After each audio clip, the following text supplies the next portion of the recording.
예배하기 위하여 우리의 삶에 베푸신 하나님의 은혜 붙들고 이 자리로 나오신 여러분 모두를 주님의 이름으로 환영하고 축복합니다. 어찌 보면 팬데믹의 시간을 지나가면서 우리의 신앙이 얼마나 가벼웠는지, 그리고 우리가 얼마나 하나님을 예배하는 삶을 온전히 살아드리지 못했는가를 확인하게 되어지지만, 그럼에도 불구하고 우리는 변함없이 하나님을 예배하며 우리의 삶에 하나님이 어떠한 분이신가를 고백해낼 것입니다. 이 자리에 나오신 것 잘하셨고요. 그럼에도 불구하고 우리가 이 자리에 나왔다고 다 하나님을 온전히 예배할 수 있는 것은 아닙니다. 이 시간 우리의 삶의 주도권을 성령 하나님께, 진리의 영 되신 성령 하나님께 온전히 옮겨드릴 때 성령 하나님 친히 우리로 하여금 말씀을 깨닫게 하시고, 그 말씀을 우리의 삶의 일상에 비추어내어 그 말씀이 우리의 삶에 진짜 능력 되어주는 귀한 은혜로 우리의 삶에 함께 하실 것입니다. 이 시간 우리에게 말씀하실 하나님, 그리고 우리 가운데 역사하실 성령 하나님 기대하며 예수 그리스도의 이름으로 말씀 앞으로 나아가도록 하시죠. 오늘은 크신 하나님 까닭에 멋지고 아름다운 인생 5번째 시간, 밑바닥에서 얻은 용기라는 제목으로 하나님의 말씀 전하도록 합니다. 제가 목사로서 가진 좋은 취미 중에 하나가 산책하는 것이거든요. 그래서 어떤 때는 시간이 허락되어지는 날은 한 2만 보, 한 3만 보 정도 걷는 날도 있긴 합니다. 근데 산책을 좋아하는지라 이 근처에 산책할 만한 많은 곳들을 알고 있어요. 근데 어느 날 공원을 산책하는데 요사이 애완견을 데리고 모시고가 맞나요? 애완견을 데리고 나온 많은 산책하는 사람들이 있었는데, 너무나 작은 소녀가 10대 한 중학교 고등학교 되어 보이는 소녀가 자기의 몸에는 상당히 좀 큰 중형견 이상의 개를 데리고 산책을 나온 거예요. 그런데 그 개가 그 공원이 자기 집 방바닥인 듯 그냥 배를 깔고 누워 있는 겁니다. 아무리 주인이 어르고 달래도 좀처럼 움직일 의지가 없어요. 근데 그 아이가 계속해서 좀 가자고 이렇게 끌어도 움직이지도 않고 하니까 계속해서 간식도 주고 달래는데 움직이질 않아요. 그러다가 걔가 문득, 저 재밌으니까 쳐다보고 있었는데 걔가 문득 고개를 들어 주인을 잠깐 쳐다보는 거예요. 그러더니 갑자기, 여러분 믿어지세요? 한숨을 쉬는 겁니다. 여러분, 개가 한숨 쉬는 거 보신 적 있어요? 제가 잘못 봤을까 생각을 했는데 분명 개가 한숨을 쉬었습니다. 주인을 향해서 말하는 것 같아요. 그만하자. 많이 걸었다 아이가. 제가 그 개의 성질이 어떤지, 성품이 어떤지, 그 개가 정말 피곤했는지 주인을 무시하는 것인지 알 수는 없지만 지친 것은 분명해요. 걸을 만한 의지가 없어 그 땅바닥에 배를 깔고 누워버렸습니다. 여러분, 어찌 이것이 강아지뿐이겠어요. 누구나 인생을 살다 보면 바닥에 주저앉게 되어지는 순간들이 있죠.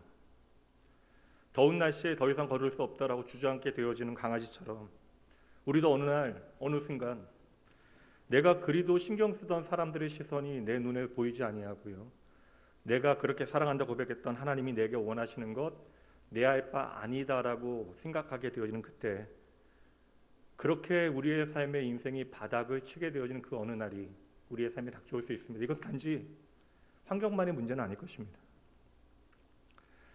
오늘 길바닥에 주저앉은 지쳐버린 강아지처럼 다윗과 그와 함께하는 사람들이 시냇가에 주저앉아 있는데, 이 시냇가의 이름이 부솔 시냇가입니다. 여러분의 귀에 그렇게 익숙하게 들리는 장소는 아니지만 오늘은 이 낯선 장소인 부솔 시냇가를 좀 마음에 담으시고요, 기억하며 말씀 들으시면 좋을 것 같아요. 이 부솔 시냇가에서 공동체가 깨어지게 되어지고 다윗의 사람들은 완전히 탈진하게 되어집니다. 그리고 바로 그 시냇가에서 하나님의 사람들이 어떻게 다시금 회복되어지는가를 우리는 확인할 것입니다. 그리고 우리는 오늘 우리에게 말씀하시는 하나님의 중요한 신앙의 원리를 여기에서 함께 붙들어야 합니다. 다윗과 함께하는 사람들, 지금 600명의 남자들, 싸울 수 있는 사람들이 등장하는데, 다윗이 어느새 그들을 이끌고 목숨을 부지하기 위하여 블레셋으로 들어가게 되어지죠. 그리고 이제 블레셋 왕을 위하여 싸우게 되어집니다. 그렇게 블레셋 전선에서 돌아오자마자 여러분, 말할 수 없는 참혹한 일이 벌어지게 되어져요. 그렇게 모든 남자들이 전쟁을 하러 나간 사이에 기대하지 않았던 아말렉 사람들이 무자비한 침략자가 되어져서 온 마을을 휩쓸게 되어지는데, 그게 3절 말씀입니다. 다윗과 그의 사람들이 성읍에 이르러 본즉 성읍은 불탔고 자기들의 아내와 자녀들이 사로잡혔는지라. 말할 수 없이 참혹한 상황이죠. 이게 우리가 말씀을 좀 거리감 있게 읽어서 그렇지 이 상황을 조금만 우리의 삶으로 가져와 보세요. 기대하지 않았던 순간에 무법자들이 내 삶의 모든 환경을 휘저어 놓았습니다. 마을이 폐허가 되어진 것뿐만 아니라 내가 가장 지켜야 하는 나의 사랑하는 사람들, 나의 아내와 아이들이 인질로 잡혀가게 되어진 것이죠. 가족을 잃게 되어진 그 슬픔에 대해서 우리가 어떻게 이야기할 수 있겠습니까? 바로 그 다음 말씀에 그들의 반응이 나와요. 다윗과 그와 함께한 백성이 울 기력이 없도록 소리를 높여 울었더라. 울 기력이 없도록 소리를 높여 울었더라. 이때 다윗의 아내였던 다윗의 사람들, 가족들도 많이 잡혀갔는데 그 중에 지혜로웠던 여인 아비가일도 함께 잡혀가게 되어져요. 울다 지쳐버린, 소리 지르다 지쳐버린 사람들, 그 모든 깊은 슬픔이 한순간에 갑작스럽게 감당할 수 없는 분노로 바뀌게 되어지는데, 여러분 재밌는 사실은 그 분노의 대상이 아말렉 그 적들이 아니라 다윗을 향하게 되어집니다. 다윗이 자신들을 전쟁터로 다 끌고 나갔기 때문에 나의 사랑하는 가족들이 이렇게 붙잡혀 갔다라고 생각하게 되어진 것이죠. 6절 말씀 앞부분만 보도록 할게요. 백성들이 자기 자녀들 때문에 마음이 슬퍼서 다윗을 돌로 치자 하니, 지금 누가 다윗을 돌로 치려고 하고 있습니까? 다윗의 백성들, 다윗과 함께하는 사람들, 다윗의 사람들이 그 손에 돌멩이를 쥐고 다윗을 치려 하는 것이에요. 정말 말도 안 되는 일이 벌어지고 있는 것이죠. 그동안 여러분 다윗이 얼마나 험한 세월을 살았습니까? 또 오늘 이 사건은 또 다른 의미가 있는 거예요. 이미 말도 안 되는 대우를 다윗은 평생 받고 살아왔죠. 가족들에게 무시당했고요. 그리고 사울의 분노를 이유 없이 한 몸에 받게 되어집니다. 그러다 이제 하다 못해 다윗과 운명을 같이 하기로 한 그 사람들, 그들이 바로 나를 향하여 돌멩이를 들고 서 있는 것입니다. 죽이겠다라고 하는 거예요. 근데 여러분 그 자리에 있는 사람들 가운데 누구라도 다윗이 부탁해서 혹은 나와 함께 해달라고 청해서 온 사람이 있습니까? 모두가 제발로 지들이 원해서 찾아왔다고요. 아둘람 굴에서부터 지금까지 다윗과 함께 꿈을 꾸었던 사람들, 지치고 상처받은 그들을 다윗이 보듬어 안고 다윗과 함께라면 우리가 다시 회복되어질 수 있다라고 생각하여 지금까지 다윗에게 운명을 걸고 함께 따라왔던 사람들, 그들이 지금 감당 못할 분노 가운데 돌을 들어 다윗을 치려 하고 있다라는 것이죠. 얼마나 아이러니해요.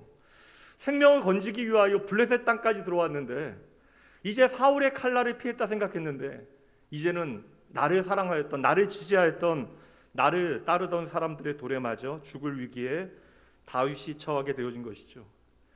인생이라는 것이 얼마나 황망한지 몰라요. 내가 가장 힘들 때 나와 함께 했던 사람, 나를 사랑해 줬던 사람, 나를 믿어줬던 사람, 나를 따랐던 사람, 그렇게 힘든 모든 순간에 나와 함께 그 모든 어려움들을 이겨냈던 사람들이 지금 나를 거부하고 부인하고 있는 것이죠. 여러분 다른 힘든 환경보다 이러한 배신의 순간 모든 것을 포기하고 정신 놓아야 하는 채처럼 보여져요. 위기라고 하는 것은 여러분 준비가 되어진 위기가 아닙니다. 예상치 못했기에 위기로 느껴지는 것이죠. 그렇게 위기라고 하는 것은 예상치 못한 때에 다양한 모양으로 우리의 삶에 나타나서 우리를 주저앉히게 되어지고 우리의 행복한 시간을 파괴하고 우리에게 가장 소중한 것들을 사라지게 만들며 더불어 우리가 우리로 하여금 그 삶을 포기하도록 종용하는 것이죠. 여기까지는 이 땅의 모든 사람들이 경험할 수 있는 일들이에요. 그렇다면 여러분 오늘 말씀이 보여주고 있는 다윗이 그 다음에 어떠한 일을 행하는지 또는 어떠한 선택을 하는지를 우리가 잘 보면 도움이 되지 않을까. 다윗은요 가장 힘겨운 삶의 위기의 순간을 최선의 기회로 바꾸어냅니다. 이것이 오늘 우리가 함께 이 부솔 시내가에서 잡으려고 하는 첫 번째 포인트, 신앙의 관점으로 바꾸면 하나님께서 친히 다윗의 삶에 만들어가는 회복의 이야기를 함께 살펴보도록 하겠습니다. 여러분 잘 보세요. 내가 믿을 수 있다라고 여겼던 사람들조차도, 내가 가장 의지할 수 있는 사람들조차도 나를 배신하게 되어지는 그 순간 도리어 다윗은요 그때 제대로 정신을 차리게 됩니다. 적어도 이 사람만큼은 나의 편에 서 있을 거라고 생각했는데 그들이 지금 화가 잔뜩 나서 돌멩이를 들고 다윗을 향하여 살기를 내뿜게 되어지는데 바로 그 순간 다윗은 그 즉시로 하나님을 찾기 시작합니다. 그게 오늘 본문의 말씀이에요. 이제 이 본문의 말씀이 조금 더 실감 있게 보여지실 거예요. 말씀 보도록 합니다. 백성들이 자녀들 때문에 마음이 슬퍼서 다윗을 돌로 치자 하니 다윗이 크게 다급하였으나, 여기 뭐 크게라고 하는 표현은 강조하는 부사어인데 성경에 이러한 표현이 등장하는 것은 이 상황이 얼마나 긴급한가를 우리에게 보여주는 것이죠. 다윗이 크게 다급하였으나 그 다음 말씀 함께 있습니다. 그의 하나님 여호와를 힘입고 용기를 얻었더라. 아멘.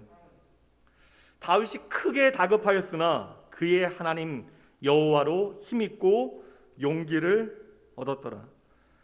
여러분, 우리의 인생에 크게 다급하게 되어지는 순간들이 우리에게 위기로 찾아오게 되어지는 때가 있어요. 그러한 순간에 여러분, 우리가 크게 위급하여 다급하게 되어진 바로 그때가 우리의 믿음이 제대로 작동되어져야 하는 때입니다. 내가 성공하고 잘 나가게 되어질 때 아니라 우리의 삶에 전혀 예상치 못한 위기가 찾아오게 되어지는 바로 그 순간, 내가 감당하지 못할 비극이 내 삶에 덮쳐오는 바로 그 순간, 그리하여 내가 어찌할 바를 모르는 그 순간, 바로 우리 안에 믿음이 역사해야 하는 것이죠. 물론 여러분, 우리가 안다라고 해서 이것이 결코 쉬운 일이 아닙니다. 당연한 것도 결코 아니죠. 그러나 여러분, 우리가 다급할 때 하나님을 힘입고 용기를 얻는다라고 하는 것은 그만큼 그 삶의 자리에 하나님을 경험해 본 사람만이 할 수 있는 믿음의 선택이 되어지는 것입니다. 그러나 여러분, 어렵고 힘들 때, 위급할 때 하나님을 선택하는 거예요. 결코 쉬운 일이 아니라는 거예요. 어려울 때 하나님을 선택하는 그것을 내 몸에 배게 하는 것, 너무나 어려운 일이 되어집니다. 그래서 여러분, 우리의 삶에 열심히 날마다 일상 가운데 하나님의 은혜를 경험해 내셔야 돼요. 그래서 우리가 진정 내가 나를 책임질 수 없는 순간에 우리로 하여금 하나님을 바라보게 만드는 능력이 되어지는 것이죠. 오늘 이 순간 잘 보셔야 돼요. 위기의 순간에 다윗은 정신이 번쩍 듭니다. 보세요 여러분, 아무도 다윗의 편에 서 있지 않는데 나를 향하여 박수를 쳐주고 환호해줬던 그 사람들, 적어도 내가 이 사람들과는 생명을 같이 할 수 있다고 믿었던 그 사람들이 박수치던 손으로 다윗을 죽이기 위하여 돌멩이를 들고 있다고요. 전혀 예상치 못한 진짜 위기를 만나게 되어지니까 다윗이 비로소 깨닫게 되어집니다. 내가 진짜 의지할 수 있는 대상은 그 어떤 인생이 아니라 바로 하나님 한 분뿐이구나. 사람이 아니라 하나님을 의지해야 합니다. 돈이 아니라 하나님을 의지해야 합니다. 우리 다 한다고요. 너무나 분명하지만 우리가 일상을 살아가다 보면 나도 모르게 눈에 보이는 것, 내 손에 들려있는 것 먼저 믿고 의지하게 되어지는 것이 연약한 우리의 현실이죠. 여러분, 우리가 하나님의 하나님 되심을 기억하고 아멘이라고 하나님의 약속들을 믿음으로 받아들이는 거 귀한 일입니다. 그러나 우리가 아멘하고 멋지게 고백한 말들이 안타깝게도 예상치 못한 위기 가운데 꽁꽁 숨어버리게 되어지면 우리의 마음이 얼마나 허탈합니까? 그러나 여러분, 잊지 마세요. 오늘 말씀은 우리에게 증거합니다. 하나님의 사람들은 모든 위기 가운데 때로는 치열하게 의심하고 원망하고 하나님 앞에 슬퍼하다가 살아계신 하나님을 반드시 만나게 되어진다는 거예요. 하나님의 사람들은 오늘도 그 모든 삶의 위기 가운데 오늘 내 삶에 함께 하시는 하나님을 만나고 그 하나님의 음성을 듣게 되어집니다. 다윗과 함께하는 사람들이 어떠한 사람들이냐면 이제는 사울과는 함께할 수 없는 사람들, 사울 왕국에서 실패하고 좌절하고 지치고 상한 사람들, 그래서 가장 다윗이 어두운 아둘람 굴에 있을 때부터 다윗에게 소망을 품고 찾아왔던 사람들, 그러니까 다윗이 참으로 믿을 수 있는 대상들이라고요. 평생 그들과 함께하며 하나님의 나라를 꿈꾸었던 그 사람들, 그 사람들은 참으로 다윗을 의지하고 사랑했습니다. 근데 여러분, 그 사랑에도 한계가 있었다라는 거예요. 약점이 있었는데 그들의 삶의 밑바닥에 있는 가장 소중한 한 가지, 나의 사랑하는 가족이 한순간에 사라져버린 것이죠. 그러니 그들은 아둘람 굴에서보다 더 비참한 마음의 상태가 되어진 것이고, 나의 사랑하는 가족들이 떠나가게 되어졌으니 이제 모든 것이 끝장났다라고 절망 가운데 빠진 것입니다. 그래서 내린 결론이 뭐예요? 지금까지 우리를 인도했던 다윗을 돌로 치자, 그냥 같이 죽자라고 하는 심정이었을 것이에요. 그러니 여러분, 다윗의 입장에서 이야기하면 말도 안 되는 일인데, 답답한 일인데, 그들도 나름 이해가 있었다고요. 그 이유가 있었다고. 이해관계 가운데 이유가 있었던 것입니다. 그래서 돌을 들고 있는 거예요. 성도 여러분, 다윗은 지금까지 속고 살아왔던 거예요. 어느 순간 블레셋에 살아가면서 사람들의 박수 소리와 함께하는 그 모든 사람들의 칭찬에 마음을 빼앗기게 되어진 것이죠. 그래서 늘 나는 하나님을 여전히 의지하고 사랑하고 살아가고 있다라고 생각했건만, 실상은 내가 힘들 때에 나와 함께하고 있는 이 사람들, 그리고 내 손에 있는 자원을 먼저 의지하게 되어진 것입니다. 다윗도 모른 거예요. 그렇게 다윗은 블레셋에서 제대로 뒤통수를 맞게 되어졌습니다. 여러분, 우리도 다윗처럼 나도 모르게 하나님보다 다른 걸 의지하게 되어진다고요. 이게 참 아이러니한데, 하나님이 나의 생명이라고 고백해요. 예수님의 십자가와 그분의 죽으심이 부활이 나의 전부라고 고백하면서, 여러분, 하나님이 나의 생명이 아닌 것처럼 여기는 순간이 우리의 삶에 얼마나 많아요. 제가 여러분의 마음을 다 읽을 수 없으니, 심지어 하나님을 예배하는 자리에 나와 있어도 내 마음을 하나님 앞에 온전히 쏟아붓지 못하는 연약한 모습이 우리의 현실입니다. 그렇게 우리는 나도 모르게 하나님 대신 다른 것들을 더 의지하게 되어지는 것이죠. 우리가 지혜를 짜내요, 열심을 다하다 보면 당장 눈앞에 있는 문제들 해결해 내기도 해요. 문제가 풀려집니다. 그 문제가 어찌어찌 우리가 등 뒤로 던져놓고 해결되어 마음이 편해지는 순간들이 있어요. 그런데 그 문제는 우리가 어찌어찌 잘 풀어냈는데 진짜 우리의 마음의 문제가 거기서부터 출발이 되어지는 거예요. 예상치 못한 문제가, 더 큰 어려움이 닥치게 되어진 것이죠. 도무지 내가 풀 수 없는 문제가 내 앞에 놓여 있는 것입니다. 그때 여러분 어찌 하시겠어요? 오늘 다윗의 말씀을 통해서 교훈 얻으셔야 돼요. 그때 다윗처럼 우리도 우리의 시선에 비로소 하나님이 보여져야 하는 것입니다. 우리가 의지하던 모든 것이 더 이상 나에게 도움이 되어지지 못할 때, 저와 여러분 오늘 말씀에 다윗을 잘 따라가야 돼요. 그 순간에 어서 빨리 내 마음을 하나님께로 돌려 놓으셔야 합니다. 잘 보세요. 믿음의 사람 다윗도 사람을 의지한다고요. 인생을 의지한다고요. 나와 함께하는 동지들을 의지합니다. 심지어 다윗이요, 목숨이 어려우니 경각에 달리니 나의 적이었던 블레셋 왕 아기스 왕도 의지합니다. 다윗은 오늘 내 눈에 보이는 것 의지하고 그것 붙잡아요. 왜냐하면 살기 위해서. 하나님만이 나의 생명이라고 고백하면서도 오늘 나의 생명을 유지하기 위해서 하나님 없는 다른 것들을 의지하게 되어지는 순간들이 있다는 것이죠. 그러니 오늘 다윗의 이야기는 저와 여러분의 이야기예요. 그 결과가 무엇입니까? 다윗도 나도 모르게 내가 의지하는 것, 내가 보게 되어지는 것 바라보게 되어지니 그거 붙잡게 되어지. 그 결과가 무엇입니까? 진짜 바닥을 치게 되어진 거예요. 그리고 그 이유는 단 한 가지입니다. 하나님 놓쳤기 때문에. 여러분, 누가 내 인생 귀히 여기지 않고 사랑하지 않겠습니까? 모든 사람들은 나를 위하여, 나의 가족을 위해서 최선을 다하여 일한다고요. 오늘 600명의 가장들과 같이 내 사랑하는 가족들을 위하여 심지어 전쟁에까지 나간다고요. 그런데 어느새 내가 서 있는 곳이 블레셋 땅, 그리고 내가 싸우고 있는 것이 바로 블레셋 왕을 위하여 싸우고 있습니다. 우리도 다윗처럼 때때로 그 실패의 자리, 잘못된 실패의 자리에 서 있게 되어져요. 다윗도 실수합니다. 그리고 다윗을 쫓는 사울도 실패해요. 근데 여러분 잘 보시면 다윗과 사울은요 똑같이 실수하지만 거기서부터 다른 갈림길로 걸어가게 되어집니다. 다윗은 오늘 말씀처럼 위기를 만나게 되어질 때에 하나님을 찾기 시작하지만 사울은 그때에 다른 것을 의지하기 시작해요. 그래서 심지어 사울이 어디까지 갑니까? 하나님 대신에 용한 무당을 찾아가요. 신접한 무당까지 찾아가게 되어집니다. 다시 말씀드릴게요. 첫 번째, 오늘 이 시냇가에서 우리가 발견하게 되는 첫 번째 믿음의 원리는 위기의 순간에 다윗이 하나님을 찾았다라는 것입니다. 너무나 단순하게 여겨지지만 우리의 삶에 너무나 중요한 신앙의 원리예요. 이것은 여러분 우리가 아는 것으로 끝나는 것이 아니라 위기의 때에 우리의 믿음의 원리로 작동되어져야 역사하는 능력이 있는 것이죠. 다윗의 지혜로움이 무엇이에요, 여러분? 600명의 사람들을 지금 잘 이끌고 있는 거, 아이들과 자녀들과 아이들과 아내와 여인들까지 다 합치면 지금 상당한 많은 숫자가 다윗을 따르고 있는데 다윗의 지혜로움은 그들을 잘 건사하고 생명을 유지하고 있는 것입니까?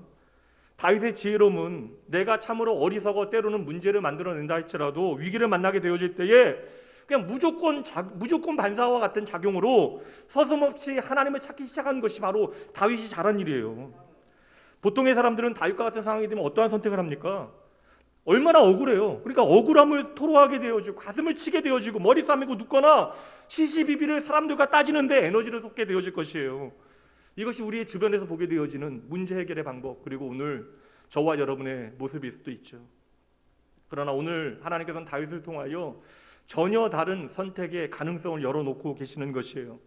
아무것도 오늘 나의 도움이 되어지지 못할 때 우리가 땅바닥에 그저 주저앉게 되어지는 바로 그 순간 다윗과 같이 즉시로 우리의 삶의 방향을 하나님께로 옮겨 놓아야 우리가 산다라는 거예요. 이것이 바로 참된 회개예요. 우리의 삶의 방향을 다시 하나님께 돌리는 것. 다윗은 그의 평생에 나의 힘이 되신 여호와 하나님을 경험하였기 때문에 이러한 믿음의 직관을 가지고 위기의 때에 좋은 선택을 만들어냅니다.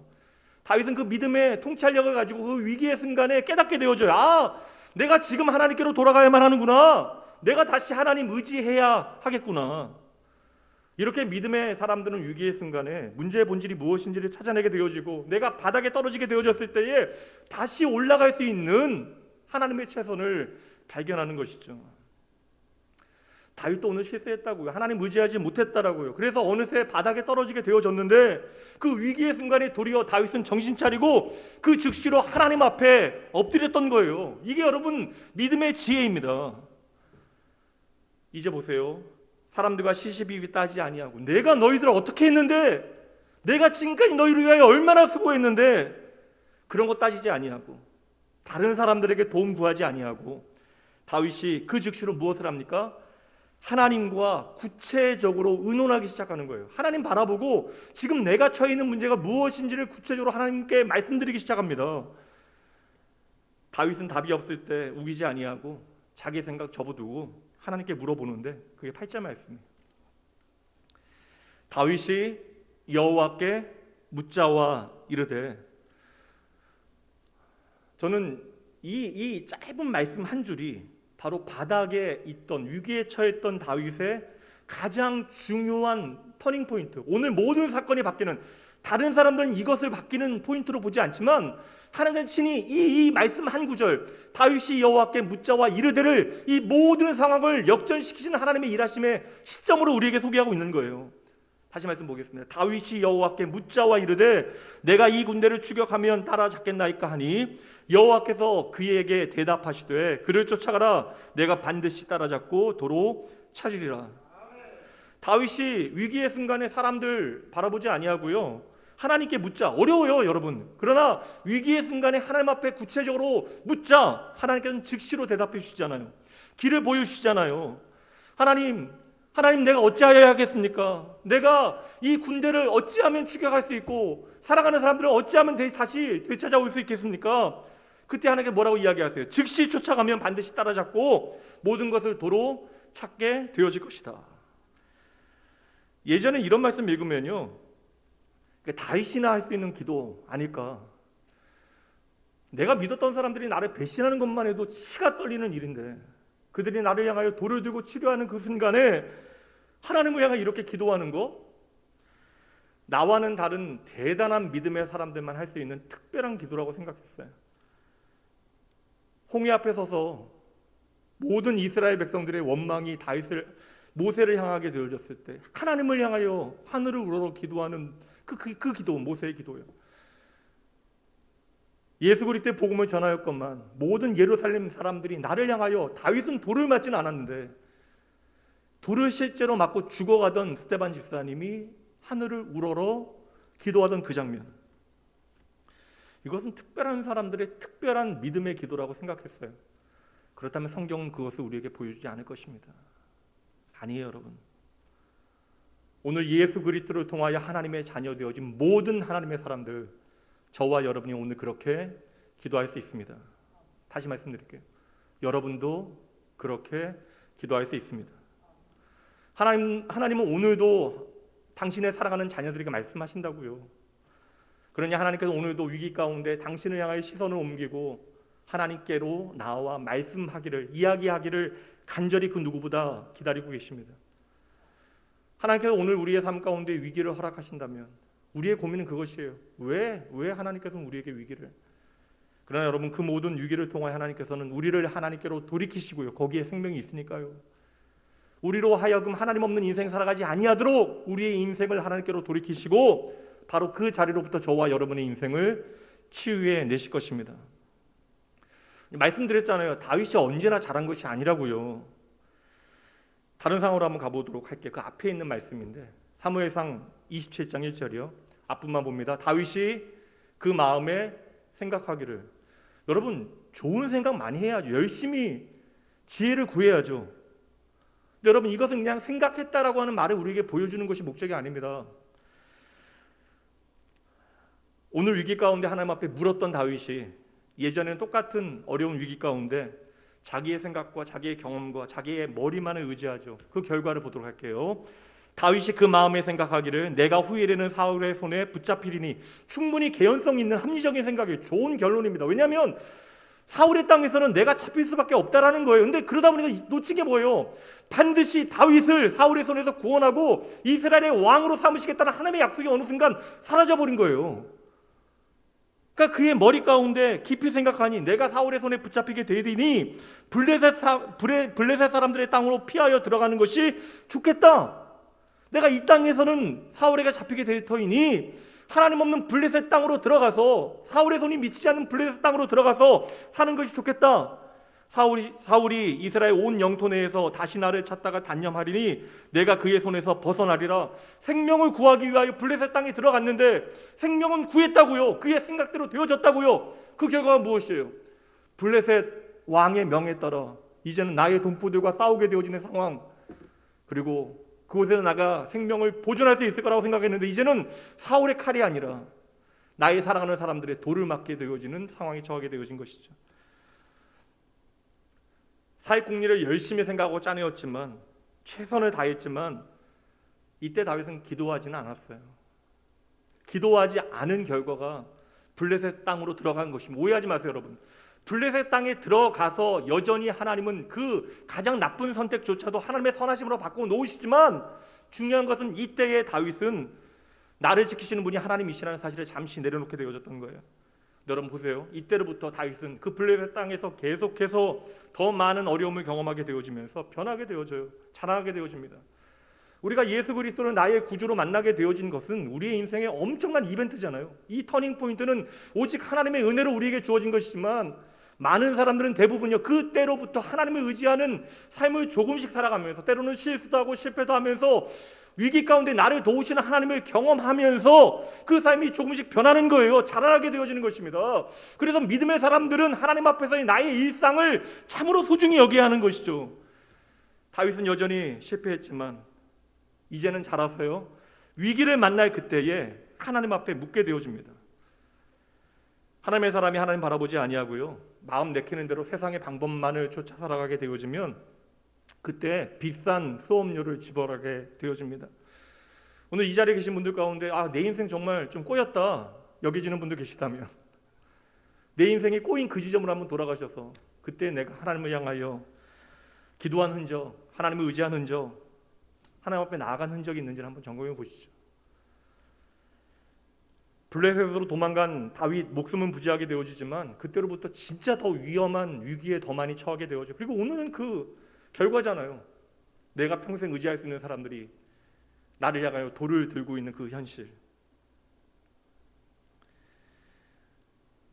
내가 보호하고자 했던 나의 사랑하는 가족들을 생각지도 못했던 아말렉이라고 하는 적들에게 빼앗기게 되어지는 현실. 다윗은 지불하지 않아도 되는 비싼 수업료를 지불한 것이에요. 그를 통해서 반드시 배워야만 하는 것이 있는 것이죠. 그리고 다윗에게 여전히 남아있던 마지막 한 가지가 있잖아요.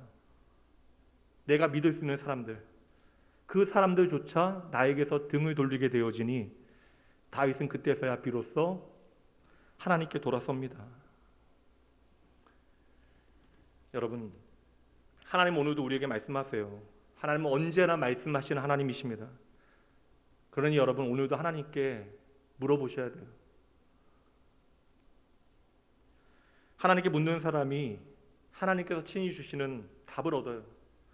하나님께 오늘도 말씀하시는 하나님이라고 하는 사실은 오늘도 우리에게 하나님께서 확성기를 들고 우리에게 끊임없이 말씀하시는데 우리가 하나님을 향하여 귀를 막고 서 있으니 하나님께서 우리에게 주시는 그 음성 듣지 못하는 것입니다. 하나님께서 오늘 우리에게 보여주는 길을 걷지 못하는 것이죠. 다윗은 그러나 인생에 감당 못할 위기를 만나게 되어지니까 비로소 하나님 안에서 내 인생의 참된 소망이 무엇인지 깨닫고 스스로 용기를 내게 되어지는 거예요. 위기에 처하게 되어지니 비로소 감추어져 있던 그 믿음의 눈이 다시 뜨여지게 되어진 것이죠. 그 위기 가운데 다윗은 나의 속사람을 보게 된 거예요. 내가 얼마나 연약한 인생인가. 내가 하나님이 나의 전부라고 믿었건만 실상은 하나님을 나의 전부 삼지 못하고 살아왔는데 그 결과로 내 삶에 벌어진 모든 오늘의 안타까운 위기와 현실들을 다윗이 보게 되어졌던 것이죠. 그러니 다윗은 이 모든 위기를 통하여 다시금 하나님께로 자신을 돌려놓는 것입니다. 적어도 다윗은 하나님 의지하지 않고 하나님 앞에 기도하지 않고 내가 블레셋 땅으로 넘어온 것이 얼마나 잘못된 일인가를 충분히 인식하게 되어졌을 거예요. 그리고 그 인생의 밑바닥에서 내가 이제 무엇을 해야 하는지 제대로 알게 되어집니다. 무엇이에요, 여러분? 그 믿음의 첫 번째 원리, 그 위기의 때 다시 하나님 바라보는 거예요. 여러분, 고난이 찾아올 때 다만 괴로워하는 것이 전부가 되어지는 시간이 있어요. 낙담되어 주저앉아 있는 것이 전부가 되어지는 시간. 수십 년 저에게 좋은 친구였던 미국에 이민 가서 잘 정착하고 이제 성공하여 살만해졌는데 오랜만에 한 건강검진에서 대장암 말기 판정받고 병원에서 1년 정도 살 거라고, 전이가 이제 돼서 어려우니 우선은 항암 치료해서 건강 회복하고 좀 적어지면 수술 한번 해보자고. 근데 그 친구는 늦둥이가 있어요. 그렇게 담대하게 한국에 있는 모든 친구들에게 기도 부탁하면서 그렇게 담대하게 잘 이겨낼 수 있다고, 그리고 하나님께서 부르시면 그건 어쩔 수 없는 일이지 않겠냐고, 하지만 최선을 다해서 내가 잘 이겨내 볼 테니까 함께 기도해 달라고. 근데 그 5살짜리 늦둥이 얘기하면서요 울음이 터져 나와요. 때때로 우리 인생에 왜 이러한 일이 벌어지는지 우리가 따져보면 고심하게 되어지는 때가 있어요. 목사인 저도 하나님, 적어도 저 사람에게 이런 일이 벌어지면 안 될 것 같다라고 하는 그런 심정들이 있는 순간들이 너무나 많아요. 때로는 애써 외면해야 버틸 수 있는 시간들이 있습니다. 그러나 여러분, 그럼에도 불구하고 정말 그 순간 중요한 거예요. 우리가 다시 하나님 바라보는 거예요. 그리고 주님 안에서 스스로 용기를 회복하는 것입니다. 하나님께서 저와 여러분을 사랑하심을 믿으십니까? 다시 한번 여쭙게요. 하나님께서 참으로 저와 여러분을 사랑하심을 믿으십니까? 예수 그리스도의 십자가가 바로 저와 여러분을 향하신 하나님의 마음임을 믿으세요? 그렇다면 그 사랑의 하나님께서 오늘 저와 여러분에게 위기와 고난을 주신다면 우리로 하여금 심세한탄하고 눈물 흘리면서 그 자리에 주저앉아 있으라 하는 것은 결코 아닐 것입니다. 여러분, 도리어 저와 여러분 고난과 위기를 통하여 믿음으로 용기를 내고 불신앙의 자리에서 다시 벌떡 일어나야 하는 거예요. 감사할 만한 상황 가운데 감사하는 거예요. 믿지 않는 사람도 다 하는 거예요. 기뻐할 만한 일에 기뻐하는 것 하나님 없이 다 할 수 있습니다. 용기 낼 만한 일에 용기 내는 것 아무나 할 수 있는 일, 충분히 가능한 일을 시도하는 것 누구나 할 수 있는 일, 절망 가운데 망했다라고 이야기하는 것 모든 사람들이 할 수 있는 일. 그러나 여러분, 기뻐하지 못하는 상황 가운데 기뻐하고 감사하지 못하는 형편 가운데 감사하고 용기 나지 않을 때 용기 나고 절망 가운데 소망 붙들고 사랑하지 못할 사람 사랑하는 것, 오직 하나님께로 내 삶의 방향을 돌린 사람, 그리고 하나님 바라보는 사람, 그리하여 나를 향한 하나님의 마음 붙들고 오늘도 성령 하나님의 인도하심을 따라 살아가는 사람, 그렇게 그 중심이 하나님을 향하는 사람은 그럴 수 있다라는 거예요. 모든 것이 초토화되어졌어요. 망했다고요. 마지막 나의 남은 지지 기반, 그 사람들이 다윗에게 등을 돌렸습니다. 나의 모든 것이 무너졌다라고 여겨지는 그 순간, 그때 우리가 정신 차려야 하는 것이에요. 다윗은 정신 차려요. 그래서 그때부터 기도하기 시작합니다. 어렵다라고 이야기하시는 분들 많은데 하나님 앞에 참으로 기도하는 사람들은 참으로 적어요. 다윗은 그 위기의 순간에 하나님 앞에 기도하기 시작하고 하나님의 그 말씀을 통하여 길이 어디에 있는지를 깨닫게 되어져요. 하나님의 지혜를 붙들게 되어집니다. 다윗은 그래서 자신의 사람들의 그 모든 분노가 내가 아니라 적들을 향할 수 있도록 방향을 다시 설정하고요. 그렇게 다윗과 다윗의 일행은 급히 아말렉 군사들을 추격하기 시작하죠. 여러분, 이 상황이 어떤 상황인지 아세요? 블레셋 왕의 명령으로 원정길, 그 전쟁에 나갔다 돌아오는 길이에요. 쉬어야 한다고요. 근데 그 원정길에 먼지도 털어내지 못하고 다시 달려가게 되어지는 것입니다. 게다가 여러분, 함께하는 사람들, 다윗의 사람들 얼마나 관계가 불편해요. 다윗을 향한 분노가 여전히 해결되어지지 않았고요. 게다가 제일 중요한 문제는 뭐예요? 그 사막에서 아말렉 군대가 어디로 도망갔는지, 어디로 갔는지 누가 알겠어요? 만약에 여러분, 사랑하는 나의 가족이 잡혀가지 않았다면 누구도 진즉에 포기했을 것입니다. 설상가상하는데 여기서 또 문제가 발생합니다. 떠났는데 이미 전쟁에서 지쳐버린 사람들이 뒤처지기 시작해요. 그래서 도착한 장소가 부솔 시내가, 거기에서 200명의 사람들이, 3분의 1의 사람들이 아예 탈진하여 움직이지 못해요. 쓰러져 버립니다. 여러분, 이 상황이 어떤 상황이에요? 나의 사랑하는 가족이 나에게 달려있는데, 그 가족의 생명이 나에게 달려있는데 가족을 구하는 일조차도 포기하게 되어지니 그 상태가 어떤지 짐작이 가죠. 그들은 완전히 탈진해 버린 것입니다. 달려가야 한다는 사실은 아는데 달려가지 못하는 거예요. 움직이지 못하는 상황이 되어져 버린 거예요. 어느새 내가 나이가 들어서 기억이 쇠하여졌습니다. 자신이 있었는데 몇 번씩 계속해서 실패를 하다 보니까 다시 도전할 엄두가 나지 않는 거예요. 남들은 모르는데, 남들은 꽤 나를 괜찮은 사람으로 인정해 주는데, 그럴 땐 중독이라고는 장애물에 걸려 넘어지기도 합니다. 오늘도 수많은 사람들이, 내가 믿음이 있다라고 이야기하는 사람들이 지쳐서 주저앉아 있는 것이죠. 그렇다면 여러분, 그렇게 부솔 시냇가에 주저앉아 버린 사람도 우리가 어찌할까요? 호되게 책망할까요? 부끄럽게 좀 여길까요? 중요한 일에 방해가 되어진다고 외면할까요? 짜증낼까요? 무시할까요? 그리고 우리는 제각기 가면 되는 것입니까? 다윗이 위기의 순간에 하나님 바라보기 시작해요. 그리고 하나님의 약속의 말씀 붙였습니다. 그럼 이제 다른 사람들이 아니라 다윗이 그 상황 가운데 어떠한 선택을 하는지에 우리가 주목해 볼 필요가 있는 것 같아요. 이제 하나님 바라보고 답을 찾아서 하나님의 약속을 붙들게 되어진 다윗은요, 그때에 참으로 지혜롭고 너그러운 선택을 하게 되어지는데요. 다윗은 그 지친 사람들을 시냇가에 머물러 쉬게 합니다. 그리고 남은 400명을 데리고 추격에 나서게 되어져요. 근데 여전히 말씀드렸잖아요. 답이 없어요. 황무지에 무슨 답이 있습니까? 모래 언덕 하나 넘게 되어지는데 더 큰 모래 언덕이 그 뒤에 놓여 있어요.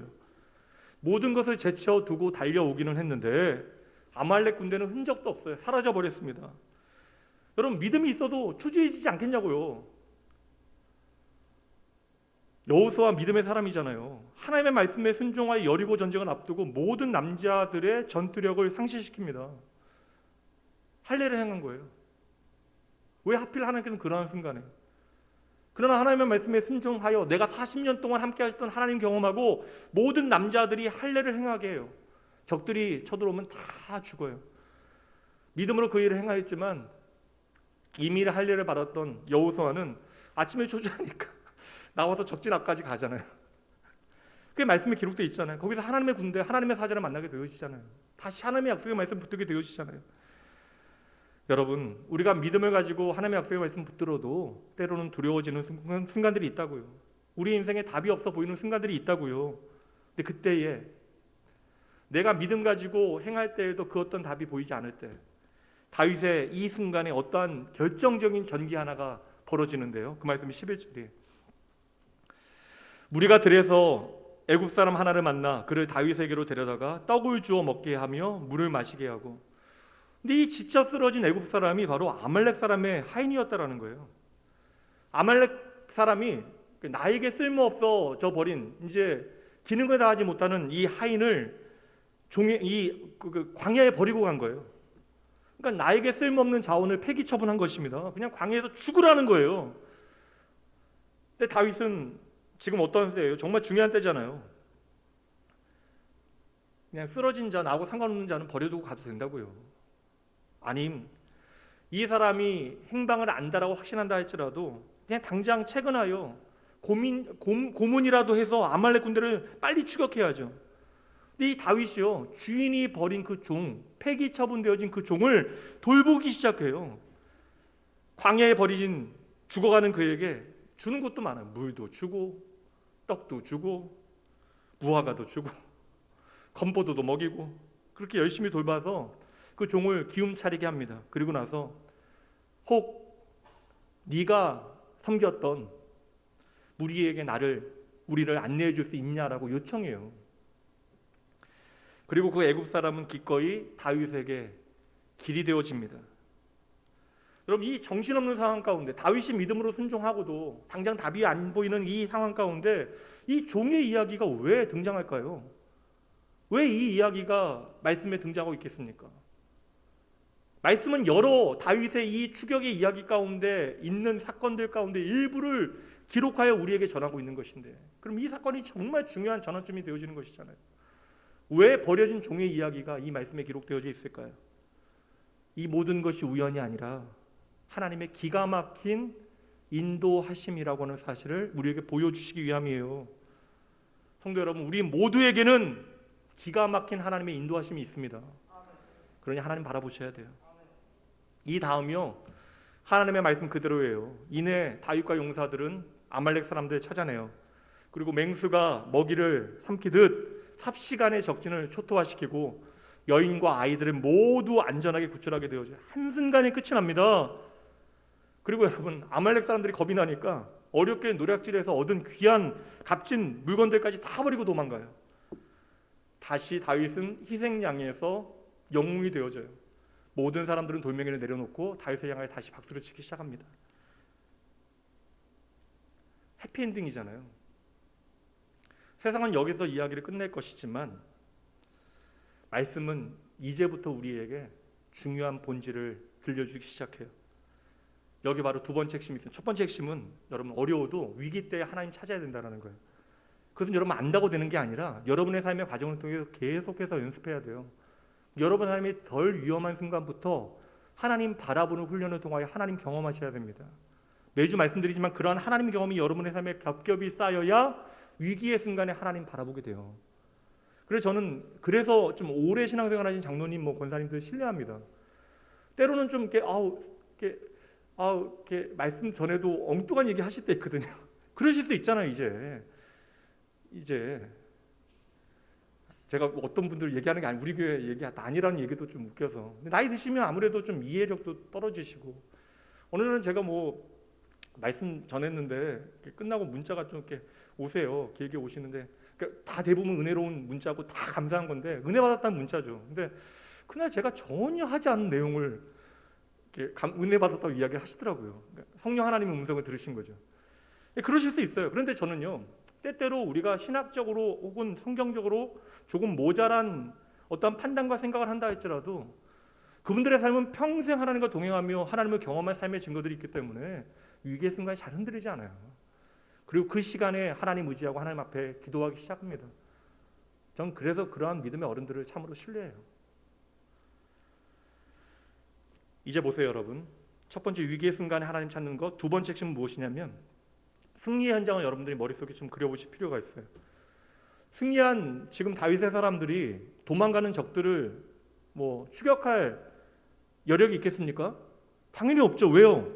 나의 사랑하는 가족, 내 사랑하는 아내, 내 딸내미, 내 아들, 그들의 안부를 확인하는 것이 우선이잖아요. 그리고 사로잡혀갔던 그 여인들과 아이들은 얼마나 여러분 두려웠겠어요. 아버지를 보자마자 눈물 터뜨리는 아이들, 남편을 보자마자 그 품에 안기는 여인들. 그런데 여러분, 생각해 보세요. 그들 가운데 나의 남편과 아버지를 찾지 못하는 사람들이 있죠. 기억하시나요? 부솔 시내가에 낙오되어진 200명.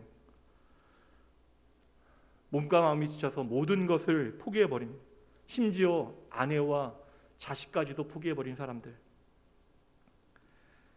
21절 말씀 보도록 할게요. 이제 다윗이 전에 피곤하여 능히 자기를 따르지 못하므로 부솔 시내가에 머물게 한 200명에게 오매 그들이 다윗과 그와 함께한 백성을 영접하러 나오는지라.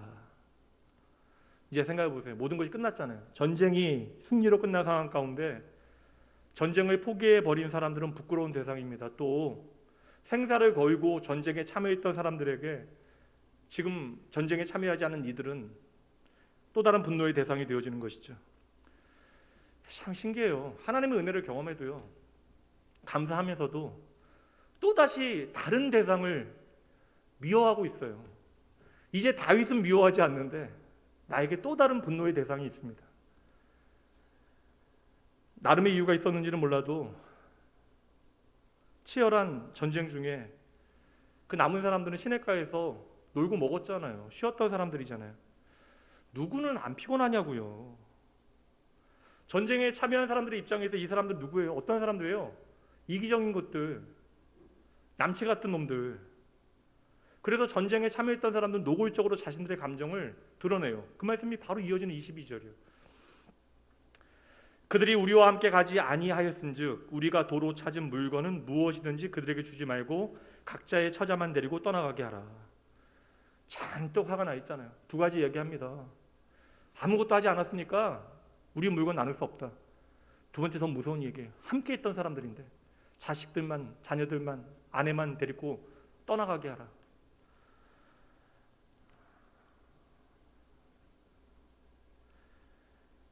원망이 가득하죠.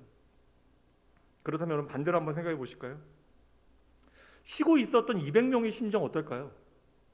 우리가 지금 400명의 감정이입하면 충분히 그럴 수 있다는 생각이 드는데 내가 쉬고 있었던, 지쳐서 쉬고 있었던 200명이라면 여러분 그 시간이 쉬는 게 쉬는 거예요. 어떻게 그 머물러 있는 시간이 편하기만 했겠습니까? 게다가 싸우고 승리하고 돌아오는 동료들과 특히 나의 사랑하는 가족들을 향한 그들의 마음이 어떠하였을까요? 부끄러움과 미안함, 자괴감, 수치심, 고개를 들지 못했을 거예요. 사람들이 또 화를 내고 있어요. 은혜 앞에서도 화를 내는 사람들. 다윗이 이제 그들을 어떻게 진정시키는지 보시죠. 가장 먼저, 전 이게 너무 멋진 장면 같은데 21절 마지막이요. 다윗이 그 백성에게, 그 백성은요 부솔 시내가에 남아있다는 사람들, 다윗이 그 백성에 이르려 뭐라고 여러분? 무난하며 너희들 잘 있었니? 평안했니? 잘 쉬었니? 이제 회복되어졌니? 가장 먼저 여러분 다윗은 약속의 말씀 붙들게 되어지니까요 다른 사람들과 다르게 남겨진 그들의 안부를 물어요. 그리고 나서 분을 내며 화를 내는 사람들을 향하여, 어찌 보면 자격 있어 보이는 사람들을 향하여 다윗은 말하기 시작합니다. 23절 24절 다윗이 이르되 나의 형제들아 여호와께서 우리를 보호하시고 우리를 치러 온 군대를 우리 손에 넘기셨은즉 그가 우리에게 주는 것을 너희가 이같이 못한다. 이 일에 누가 너희에게 들었느냐?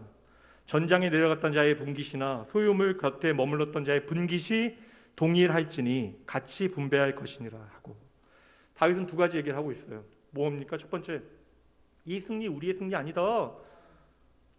좀 더 얘기하려면 너희도 얼마 전만 해도 돌멩이 들고 나 죽이려고 하지 않았냐? 이 전쟁은 포기한 우리들에게 하나님께서 약속의 말씀 주시고 결국 하나님께서 이끄시어 우리를 승리하게 하신, 보호하신 승리의 증거가 되어지는 것이다. 그러니까 이 승리 우리의 승리 아니다. 첫 번째. 두 번째, 남아있는 자들 그냥 쉬고만 있던 거 아니다. 그들은 남아서 중요한 물건들을 지키고 있었다. 그러니 당연히 이 승리의 기쁨은 우리가 모두 함께 나누어야 한다. 먼저 자기의 수고를 자랑하는 사람들 수고 자랑하지 말라 이야기합니다. 왜 분노하고 있어요 여러분? 왜 분노합니까? 나는 이렇게 노력했는데 너는 아무것도 하지 않았다라는 거예요. 근데 다윗은 말합니다. 니들이 뭐 했냐? 하나님께서 다 하신 것이지. 이 모든 것을 하나님께서 다 하신 것이기 때문에 우리는 우리의 수고를 이야기할 수 없다. 만약에 그들이 그러한 일을 하지 않았다면 다윗은 정말 고마움을 표현했을 거예요. 이렇게 어려운 때에 기꺼이 이 일에 수고해줘서 감사합니다라고 이야기했을 것입니다. 그러나 그들의 수고의 결과가 무엇이에요? 하나님께 베푸신 은혜 앞에서도 다른 이들을 구별하고 판단하고 미워하는 것이 전부라고요. 그래서 다윗은 이건 너희들 거 아니다라고 이야기해요. 그리고 남아있는 자들을 변호해요. 이들도 남아서 하는 일이 있었다. 우리가 남겨둔 그 물건 이들이 지켜준 것이다. 근데 실상 여러분 생각해 보세요. 200명이요. 내 가족도 포기하고 이제는 지쳐서 아무것도 할 수 없다라고 탈진해버린 사람들이 여기 남아있는 물건 지키겠다고 한 사람이 누가 있겠어요. 그냥 그들은 힘이 들어서 쉰 거예요. 그러나 다윗은 내가 할 수 있는 최선의 해석으로 그들을 변호하고 있는 것입니다. 여러분, 다윗이 믿음으로 한 선택이 무엇이에요? 부솔 시내가에 어느새 지쳐서 쓰러지게 되어진 사람들, 멈춰 쓰러진 이들의 입장 존중하고요, 승리의 기쁨을 나누는데 그들을 초청하고 있는 거예요. 여러분들 중에 부솔 시내가 아시는 분들 계세요? 다윗에 대한 이야기 내가 잘하고 있었는데 이 부솔 시내가에서 벌어진 이 사건, 우리가 잘 기억하지 못하는 사건입니다. 주목받지 못하는 사건. 그러나 여러분 잘 보세요. 하나님의 은혜는 변함이 없어요. 다윗이 받은 은혜 우리가 받을 수 있습니다. 그렇다면 다윗과 오늘 우리의 차이는 무엇입니까? 하나님의 받은 은혜에 합당한 삶을 우리가 과연 살아가고 있는가? 그러므로 다윗은 오늘 은혜 받은 자의 삶의 길을 우리에게 펼쳐서 보여주고 있는 거예요.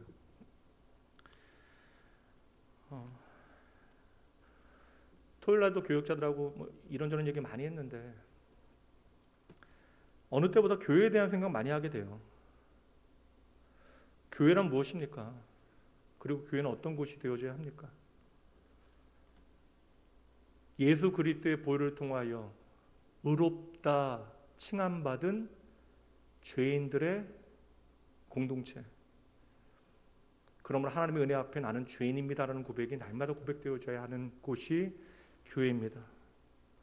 하나님의 은혜 말고는 자랑할 것이 아무것도 없는 사람들의 모임, 이게 교회예요. 우리가 이 사실을 계속 잊어버리게 되어지니까 우리가 교회도 세상과 같은 방법으로 이해하고 해석하려 하고 있는 것이죠. 오늘 다윗의 말씀을 통해서 잘 보세요. 저 보시면 됩니다. 다윗의 경우로 이야기하자면 열심히 수고하여 승리한 사람들과 지쳐서 아무것도 하지 못하는 사람들이 함께 하나님의 은혜를 고백하며 함께 있는 공동체가 교회입니다. 수고한 사람이 있고 머물러 있던 사람이 있는데 그럼에도 불구하고 은혜의 분깃을 함께 나누는 공동체가 교회여야 한다라는 거예요. 오늘 부솔 시내가에 모인 사람들의 모임이 바로 교회의 존재 이유를 보여줍니다. 우리 안에는 하나님의 은혜에 감사하여 오늘 열심을 다하여 달려가는 사람들이 있어요. 생각해보니까 나온교회 참으로 어려운 시간들 지나가면서 지난 1년 반 동안 이 어려운 시간들 잘 이겨내고 그리고 마땅히 교회가 해야 하는 일들 감당할 수 있었던 것, 우리 것 먼저 돌아보지 아니하고 형제 되어진 교회들 돌아보고 평생 사역하였던 사역자도 귀히 여기고 그들을 섬기는 모든 이들, 그를 위해서 섬겨주신 많은 분들이 계셨다고요. 그렇게 우리 안에는 열심과 의지를 다하여 어려움의 순간에 앞서 달려갔던 사람들이 있는 반면 어떤 분들은 정말 내 코가 석자예요. 제가 봐도 무언가를 할 수 없는 사람들, 물론 그러면서도 함께 하신 분들이 계시지만 더는 지쳐서 어찌할 수 없는 분들도 존재합니다. 그리고 따져보면 실상은 열심히 달려가는 사람들보다 멈춰 있었던 사람들이 훨씬 더 많아요. 나도 전쟁에 나가고 싶지만 지쳐버린 사람들, 그리고 불편한 감정을 가지고 아무것도 못하고 있었던 사람들, 그렇게 오늘도 부솔 시내가에 있는 수많은 사람들이 그저 가만히 앉아 있어요. 그게 오늘 우리의 모습입니다. 여러분, 우리가 언제나 승리의 주역이 되어질 수는 없잖아요. 물론 그 승리의 주역이 되면 좋겠지만 우리가 승리의 주역이 되어져서 그 영광의 기쁨을 나누게 되어지는 순간들도 있지만 더 많은 순간은 저와 여러분이 어느 순간은 다윗을 향하여 돌을 들고 있는 분노하는 그 한 사람이 되어질 수 있고요. 또 어느 순간에는 도무지 일어날 힘이 없어서 부솔 시내가에 소중한 사명조차도 잃어버리고 넘어져 있는 한 사람이 되어질 수도 있습니다. 오늘도 그렇게 부솔 시내가에는 수많은 사람들이 그냥 지쳐서 앉아 있어요. 그렇다면 여러분, 오늘 꼭 여러분 기억해 주세요. 쉬는 게 잘못이 아니에요, 여러분. 오늘 부솔 시내가에 남겨진 사람들이요, 그들을 향한 다윗의 환대와 너그러움은 오늘 저와 여러분을 향하신 예수님의 마음을 비춰주고 있는 것입니다. 우리가 피곤해서 더 이상 달려가거나 걷지 못하는 순간들도 있을 수 있어요. 보이거든요, 저는. 예전에는 300명 넘게 예배, 350명 예배를 드리다 보니까 어떤 분들은 좀 겹쳐서 안 보이기도 하지만 이제는 다 보여요. 저분은 왜 저렇게 지금 고개를 숙이고 있을까? 얼마나 성경을 열심히 보시기 이렇게 설교를 들으면서 성경을 보고 계실까? 그 무슨 할 얘기가 있어 이렇게 예배 시간에 무슨 얘기를 하고 계실까?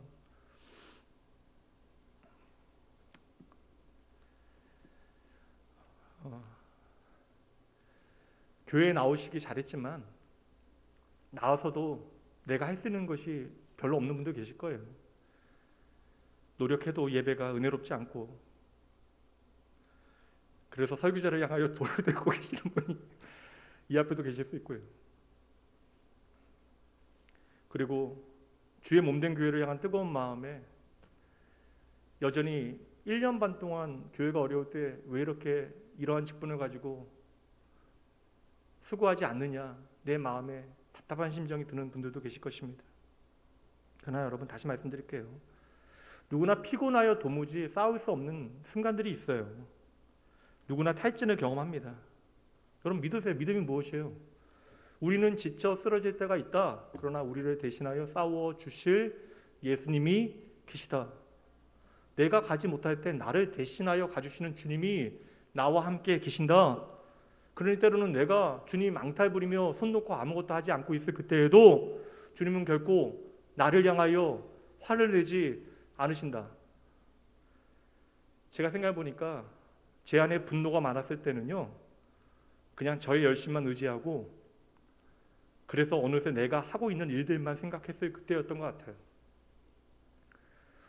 그냥 말씀드리는 거 아니에요. 설교자의 많은 한계를 가지고 있고, 또 저는 이 자리에 서 있는 이것을 영광스럽고 감사하게 생각하지만 여전히 오늘도 자격이 없다라고 생각을 합니다.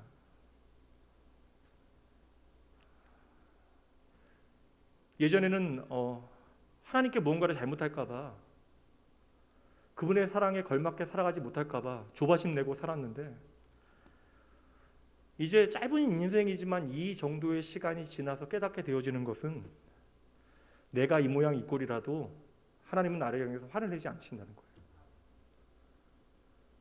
그래서 저는 잠시 인생을 잘못 살았다고 고백하며 그 위기의 순간에 인생을 돌이켜 한국에 있는 모든 친구들에게 기도를 부탁하던 그 친구의 기도에 그럼에도 불구하고 감사할 수 있었습니다. 여러분, 오늘도 내가 지쳐있을 그때에 하나님은 나의 모든 걸 다 아신다고요. 이 의미가 무엇이에요? 하나님은 나의 모든 것을 다 아시기 때문에 오늘도 나를 향하여 말씀해 주십니다. 마가복음 6장 31절, 예수께서 이르시되 너희는 따로 한적한 곳에 가서 잠시 쉬어라 하시니 이는 오고 가는 사람이 많아 음식 먹을 겨를도 없습니다.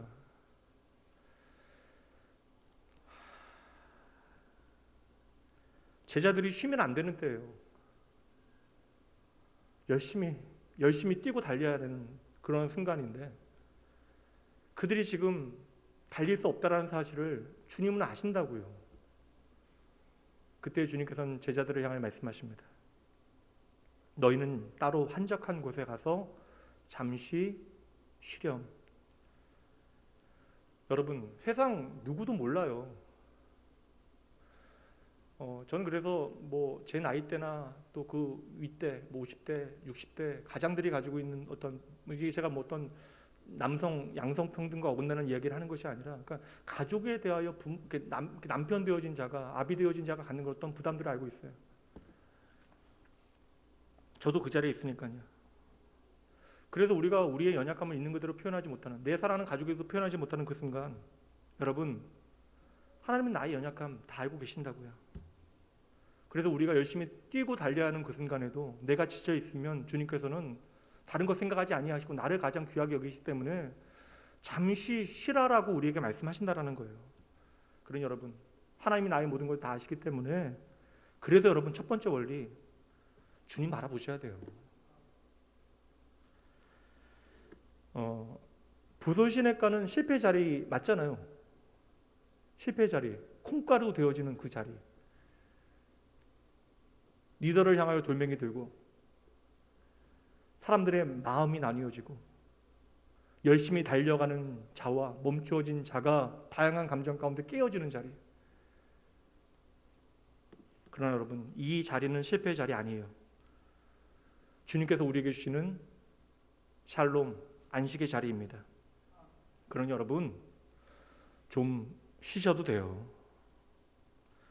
반대로 여전히 지금도 쉬지 않고 열심히 지치지 않고 달리고 계신 여러분들, 이 부설 시내가에서 교만하지 말라라고 하는 주님의 음성 들으셔야 돼요. 여러분, 이 어려운 때 열심히 달리고 있는 것도 하나님의 은혜입니다. 그리고 그 은혜 풍성히 더 누리시되 나의 사랑하는 자들, 나와 동일하게 뛰지 못하는 자들, 머물러 있는 자들, 넘어져 있는 자들 귀히 여기시고 그들을 위해서 격려하시고 기도하셔야 돼요. 때로는 열심히 뛰는 일을 멈추고 그들을 응원하는 일에 여러분의 마음을 함께 하셔야 합니다.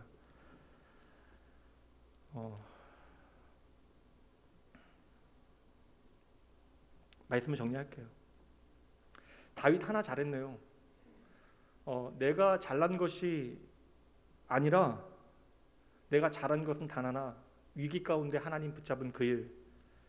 그래서 하나님께서 나에게 약속의 말씀 주셨고 그 약속의 말씀 붙들고 내가 떠났더니 두려웠는데 우연과 같이 하나님께서는 애굽 사람, 버려진 사람을 만나게 하시고 그를 돌보았더니 그를 통하여 길을 안내받은 거예요. 노력해서 얻은 것이 아니니 승리는 나에게 마땅한 대가가 아니라 하나님의 은혜로운 선물. 여러분, 우리가 정말 은혜 가운데 살아가고 있는 것은 쉬워요. 내 삶에 하나님의 은혜를 고백할 만한 일들이 얼마나 되는가를 점검해 보시면 됩니다. 정말 하나님의 은혜에 깊이 있는 어떤 깨달음이 있는 분들, 그 순간 심지어 내가 먹는 밥 앞에서도 눈물을 흘리게 되어져요. 적어도 우리가 이 사실을 잊지 않는다면 잠시 지쳐서 주저앉아 있는 이들 비난하거나 그들을 향해서 화를 내고 있지는 않을 것입니다. 말씀을 갈무리 할게요.